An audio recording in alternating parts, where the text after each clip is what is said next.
Hi, this is Dennis with Second Chance Tackle. I've opened up a box of reels that Gary has sent me. Gary's from out in Long Island. And Gary's the fellow that sent us the Sears reel. It was actually a Garwood trolling reel. And well, he had a few more that he had asked me to see if I could work on, and I'm going to do that. He sent me 4 salt-encrusted Garcia Mitchells. This one's the 624, but this is going to apply to the servicing is going to apply to all of the 600 series cream-sided Garcia Mitchells. So that's, I think it starts with the 600 and everything, but the design inside is pretty much the same across all of the platforms. So I think you got a 622 and a 624, and those are basically just spool widths. And then you've got some that have the trim rings and some that don't. And then you have the smaller diameter ones, but inside mechanically they're basically the same reel. So I told Gary, go ahead and send them to me. We'll try and do them, and I'll try to refresh the video because I've done the 600 series before. And well, it's been a while, and hopefully my skills have gotten a little bit better in terms of how I've been doing the videos on them. And so I thought we would replay one of these and do another one. So I start by removing the exterior pieces. There's a kind of a unique tie down for that. And unfortunately, this one is horrible to me because I don't have that wrench. So what I do is I use a pump pliers, just grabbing that slightly until I can move it. And once I remove it, I go ahead and do that. Now, you might want to err on the side of caution. You may want to put a little piece of tape on both sides so that you don't scrape the chrome while you're doing that. But either way, just be careful if you're going to use something other than that Garcia Mitchell wrench. And again, I don't have it, so you don't see these around much anymore. It's probably not even worth chasing. But as you can see, what we've done here is we've taken off the handle. We've taken off the star adjuster, we've taken off the sleeve spacer, and we're going to clean them up. And while I'm doing that, I want to encourage you to please subscribe to my channel if you like the art of reel repair, if you like fishing reels in general, if you like to see how they're made and how they come together, and well, in this case, how they come apart, and learn a little bit about the histories of the reels. Well, that's a great place to start by subscribing, and then if you hit that notification button, you'll get a chance to see when I'm posting the videos, and you can choose to watch the ones that you may like. This one is a vintage saltwater reel. It came out in the 1960s, and Garcia Mitchell, many of you know, Garcia was not a reel manufacturer. Mitchell was. Garcia was a distributor in the United States, and for the most part they had contracted with Mitchell to be the sole distributor of their products in the U.S. And interestingly enough, I think it was the Garcia distributorship failing that caused Mitchell to go under, because Mitchell was geared to set up to do all of the manufacture of huge volumes for Garcia, and Garcia went out of business. So I think that's the story. I'm not sure. But regardless, these reels kind of stopped being made, and these were very competitive, and they were very similar in size and structure to the Penn lineup. So this would kind of be the same size and setup as the Penn 65, and the 22 would be the same size and setup as the Long Beach 60. Very uncomplicated gear set inside. We'll get to that in a moment. But right now, one of the things I admired most about these reels is the chrome plating that was used on them. This chrome plating cleans up regardless of how badly it looks. Generally, some metal polish and some steel wool will take care to restore the shine of it. Now, in this case, this reel's been sitting around a long time. You should have seen how they came in before I gave them a quick little squirt down there to get some of the corrosion off. But for the most part, you'll find a lot of these can be restored to its original luster simply by using a metal polish and a little bit of elbow grease. And if you have one like this, it's still going to shine. It's not going to be, you can see how badly this has been salt encrusted. And still you can see how much of it is actually retained in terms of the luster of it. So if you find one, don't think that just because it looks a little bad, it's going to be bad. It's not. And then I'm going to just use a little bit of a blade of a screwdriver here. There's a little bit of this that's sticking up, and the last thing you want to do is leave that stuff on here so that it braids the new line.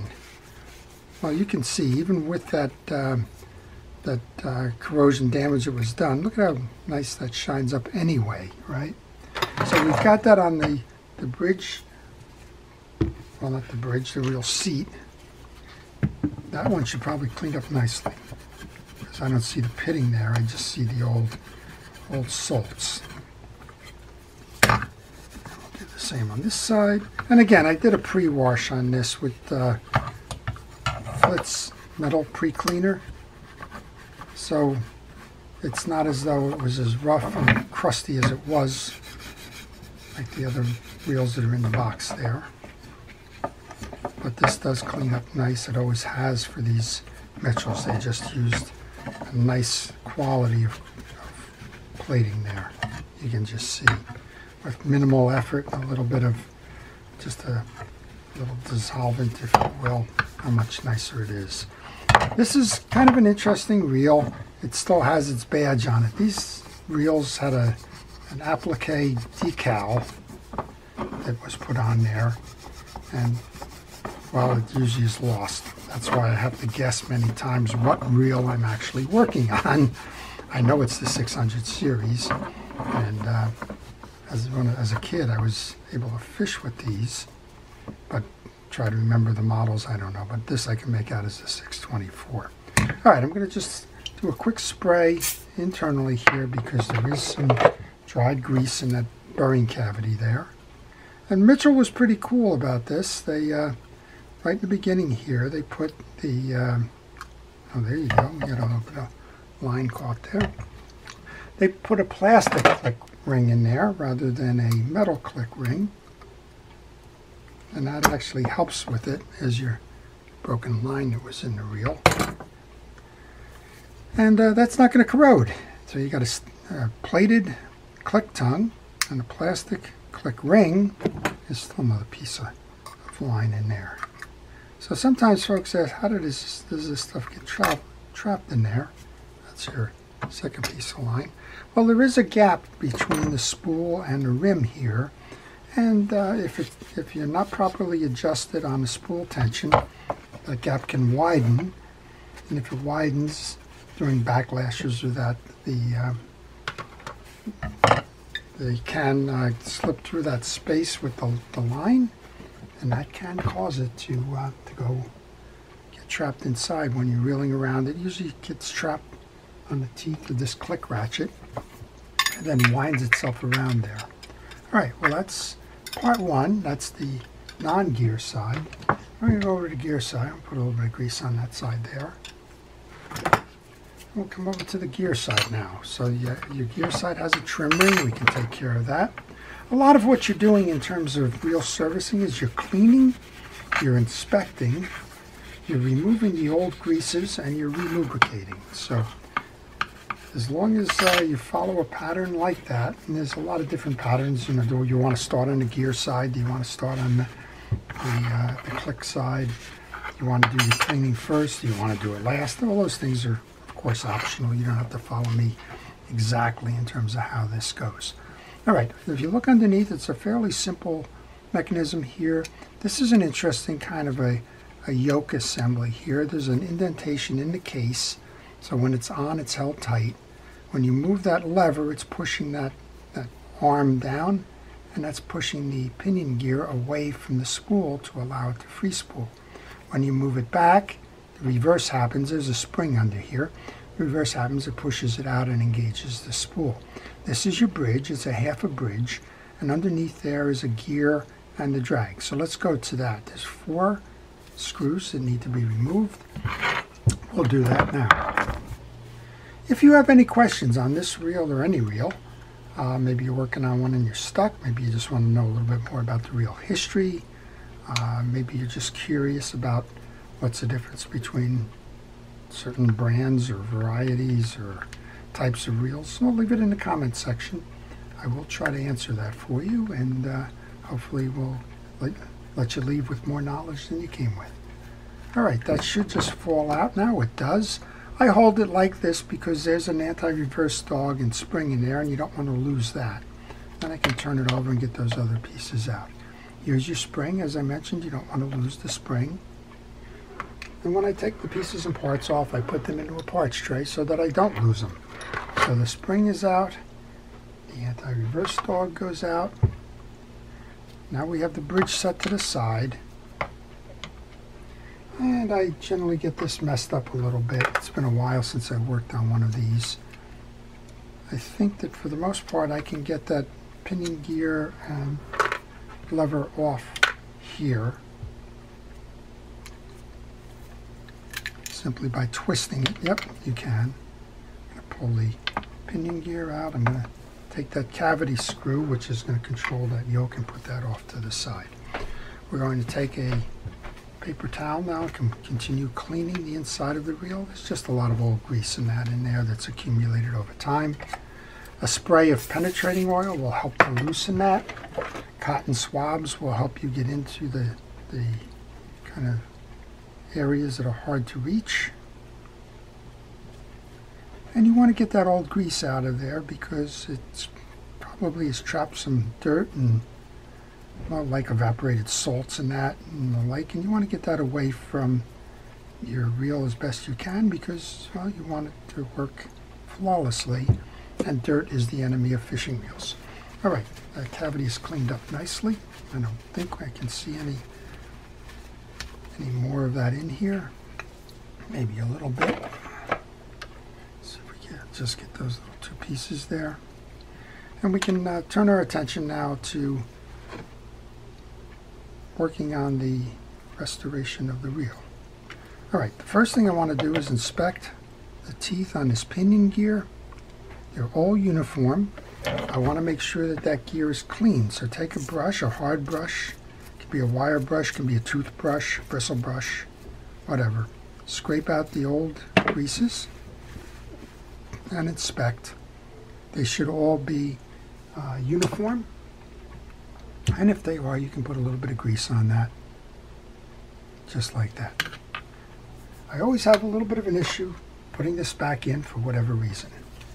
We talk a lot about this reel from time to time. People will come up and say, you know, when was it made, where was it made, and have you ever found a reel without a spider crack? Well, the truth of the matter is that these reels are known for their spider cracks. It's just the tension on the spool and the burring, and for whatever reason, you can see them here as I cleaned it up. You got these little spider cracks. They don't mean anything to the performance of the reel. The reel will last years and years with those, but it's just one of those things that's a weakness to the design of that reel and the materials used. Okay, we have a tension spring that's going to keep the yoke in place. We're going to clean off the yoke. Put a little bit of grease on that where it's going to have the shoulder.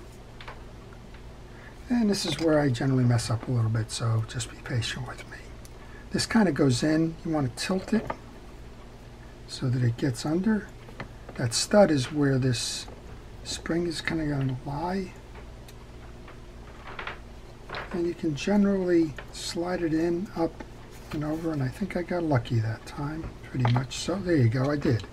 So sometimes you just got to play with it, but that's the right way. And once I do that, I move that right over to lock that in place. Now I can do whatever I want to do with it. It's not going to go anywhere. So just slide it under and make sure that it sits there. Here's your bridge side now. And I believe that if you get stuck on this, if you need drag washers, that the drag washers for the Penn 60 series will fit this reel. They're not related companies, but I do believe that the drag washers do fit. I'm trying to take the post off of this now.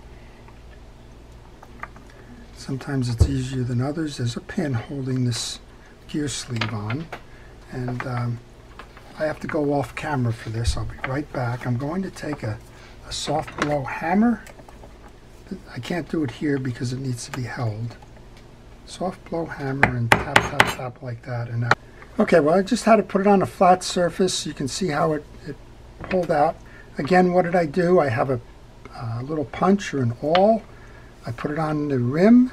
You can see how it's smaller than the diameter of the hole. And then I used a soft blow hammer like you saw me start in the video to tap that away. We're going to take pliers now to complete that. I have to pull that out a little bit more. That should be it. Nope, not quite.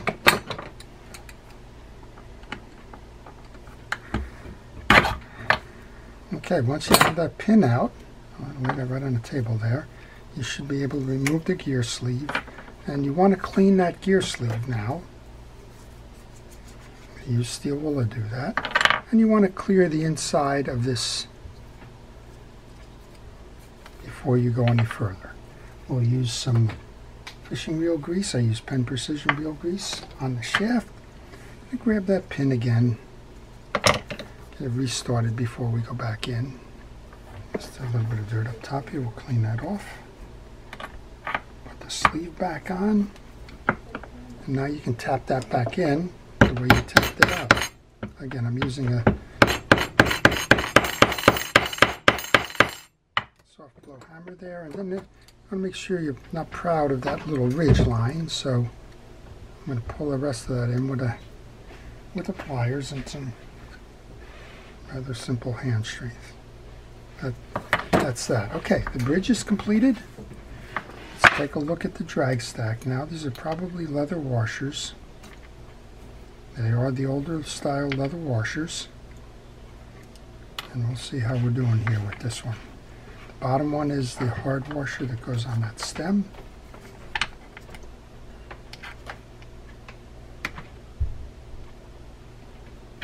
And these are actually in pretty good condition. You want to make sure if they're flexible, that's fine. They're going to work again. Most of the time what happens is the grease dries on these and they stick to the metals, and then you don't have the dry performance that you need. Well, the way to solve that is just to kind of go back to the way that the factory did it. You're going to remove the dried grease from the metals. The grease dried and kind of acted as a glue. I'm going to use that same 4.0 steel wool. Make sure that they're nice and smooth. And then we reapply the grease to the drag washers. Now the reason why we do that is because the grease will keep them flexible. You're not using the grease to cause any kind of a slip and a slide motion in it. You need to keep them flexible. And the best way to do that is to take the grease, and I'm using a dry grease. You don't need to use dry grease. You can use fishing reel grease. And I'm just using my glove as a tool to really lather it up, but also to make sure that there's no excess on it as it gets applied. Any excess is just going to squeeze out. We're going to take that hard brush again, and we're going to pull it through the main gear to make sure that the older greases that are in the teeth are okay. We're going to do the same thing. We're going to inspect the teeth to make sure that they're all uniform, not chipped or cracked or broken. They are fine. And I'm going to again reapply some new grease to the wheel. So if you did need drag washers, the Penn 60 Long Beach drag washers, which are still available, can be substituted for these. All right. So we just did the one that goes in first. One of the rectangular, there's two of these, one of them with the rectangular center goes in next. They're called keyed washers. We're going to do this again. We'll take the dry grease, make sure that it gets worked in nicely. You can wipe off the excess on a paper towel. Now look for the one that has the round center and the 2 points. That's called a eared washer. That goes in the middle of this stack. This is a traditional 6-washer drag stack. Do that one more time. Just make sure it gets nice and lathered up. And wipe off the excess. Again, that's just to These washers are permeable, and you just want to keep them lubricated. All right, and then you have this flat spotted washer, which is a tension washer. And that's the bridge side. To install now, you want to clean off that glove of yours. I hope you're using a glove. It keeps the greases off your hand. We're going to take the bridge and we're going to assemble it sort of like this. Going to just bring it over about halfway there. And grab one of the bridge screws. All 4 bridge screws are the same in this case. Put the bridge screw through. I'm going to get the dog. The dog is going to go on the little metal stud inside the case.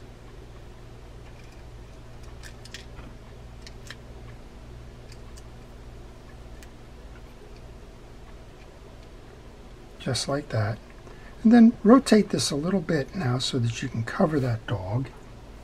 Go get this spring, and now's the time to be careful. You'll notice that unlike a pen, this one actually, the pressure is coming up and down here. There's a little cavity here where that spring is going to go. And just be careful as you put that in, because, well, it is a spring, but that is the way that the spring is supposed to load.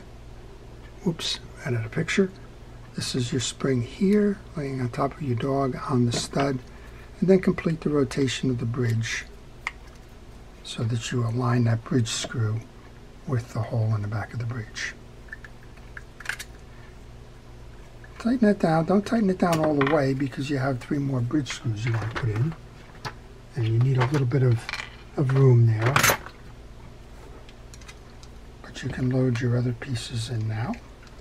And I like to go crossing on these, so I did the first one below, so let's go up top to the other side. Hopefully this catches. If not, we can turn it around a little bit and check. Nope, it's catching. Then I'll come back to the other side.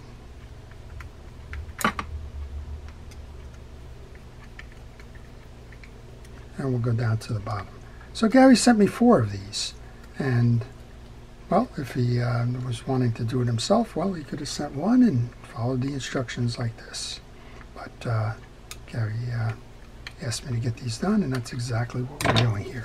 Once that's done then, okay, to reinstall, just snap that ring on, pull the yoke spring in so that it's in free spool move.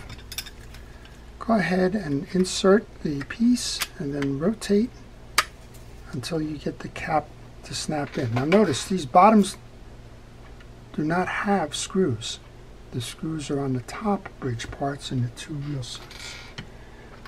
I'm going to take the 4 screws.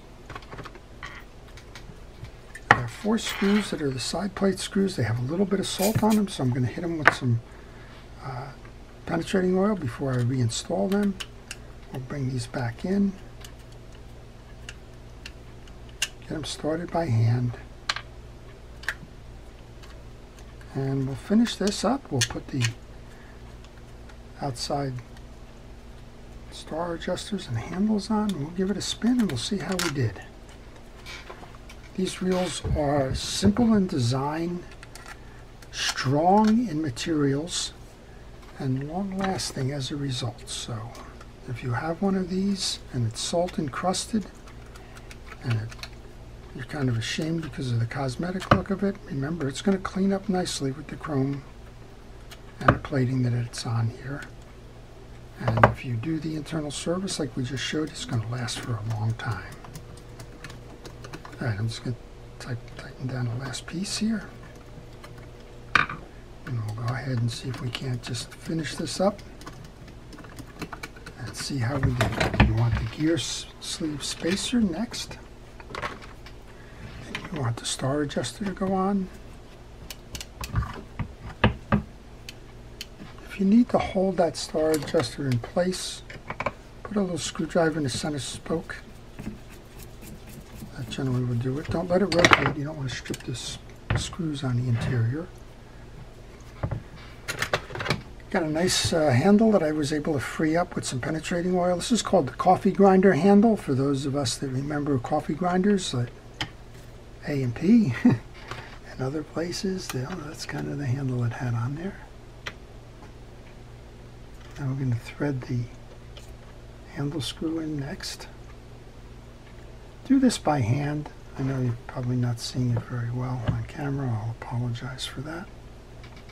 Do as much of that as you can by hand. And then I'm going to use that channel lock plier to lightly grab it. I don't want to go scarring up the metal on the handle, but I do want to make sure that it is tight. Again, if you want to be super cautious about this, go ahead and put a piece of tape on top of the chrome part. I kind of get used to how this works, but don't risk jamming everything up. All right, that little clip goes on next. And if you're not lining up with it, you need to tighten it down a little bit more. I'm going to tighten down the drag first. Let's see if I can't move that a little bit. This is trial and error on this one. There's no real easy way to do this.